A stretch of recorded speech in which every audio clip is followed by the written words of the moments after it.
Since the pandemic hit 2 years ago, parts of the U.S. have seen violent crime rates increase. This holiday weekend was unfortunately part of that trend.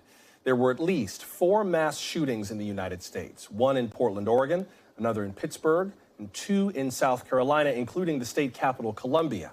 In total, at least 3 people died and 36 were hurt, though, to be clear, we have no reason to believe these shootings were directly connected. All of this comes on the heels of President Biden's latest plan to curb gun violence nationwide. Since 2019, the U.S. murder rate has risen nearly 40%, 40%. So what's going on, and what might help bring that rate back down? Joining us now is Randolph Roth, a crime historian and distinguished professor at The Ohio State University. He's also the author of American Homicide. Professor Roth, welcome to the program. Thank you very much. First of all, can you tell us what we're actually looking at? I feel like talking about crime, especially violent crime, is always colored by our perceptions, by the press, the stories we choose to cover, the stories that we choose to cover more heavily, what people think about what's going on around the world, and just how comfortable you feel walking out the door. What do we know is happening in the U.S. right now as it relates to violent crime? That's a really great question. And the fact is that we don't know much because it takes years for us to get decent data.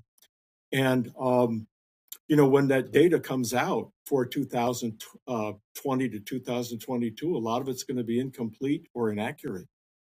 So it's really tough to know exactly what is going on, where it's happening. And this is very difficult for people I know in law enforcement. They don't know if what they're seeing is local, national, etc. I think what happens, though, is because we have better crime statistics from cities, we see this as an urban phenomena, but I'm not convinced it's entirely that.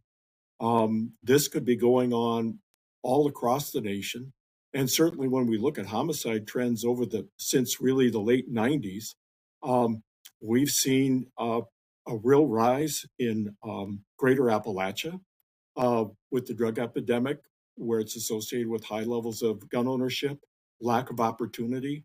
So we're seeing a lot more, and I bet that is going on right now, but we don't have good data right now from our rural areas. That kind of gets at something that you wrote in your book, and I want to get to a quick quote from your book. You write with regard to homicides that they are, quote, not determined by proximate causes such as poverty, drugs, unemployment, alcohol, race, or ethnicity, but by factors like the feelings that people have toward their government, the degree to which they identify with members of their own communities, and the opportunities they have to earn respect without resorting to violence, unquote. This feels like It gets into potentially some really kind of thorny stuff about who we are to each other and how we live. I mean, the opportunities they have to earn respect without resorting to violence, that got real vivid for me. But it doesn't get down to neat socioeconomic identifiers, which kind of makes this a little more difficult to wrap your head around. Yeah, it's murder isn't rational. If we think about, a clunky term, the legitimacy of the social hierarchy, which is really to say, have I achieved what I want, what I feel I deserve in life, or can I achieve it? And what we know is with the rise in inequality that we've had since 1980, Chetty and others, Opportunity Insights is their website, have discovered that the millennials are not in the bottom half of the income distribution, are not more successful than their parents. And there's a lot of downward mobility. And what I found is that you can see for European Americans, African Americans, Hispanic Americans, where the children of parents who are in the bottom half of the income distribution have been downwardly mobile, those counties have 3 times the murder rate of the counties in which young people are succeeding.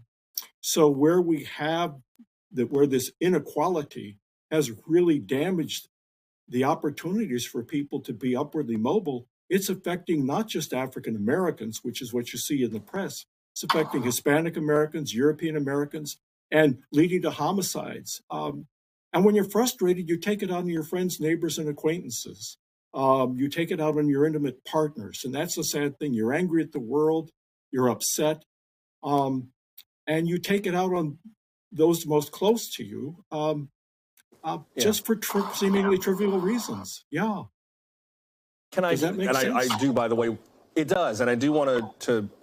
I appreciate you mentioning taking it out on intimate partners. Domestic violence is a nexus for gun violence that doesn't get talked about enough. I think in the resurgence of the Me Too movement, more women have been kind of demanding, like, please pay attention to this.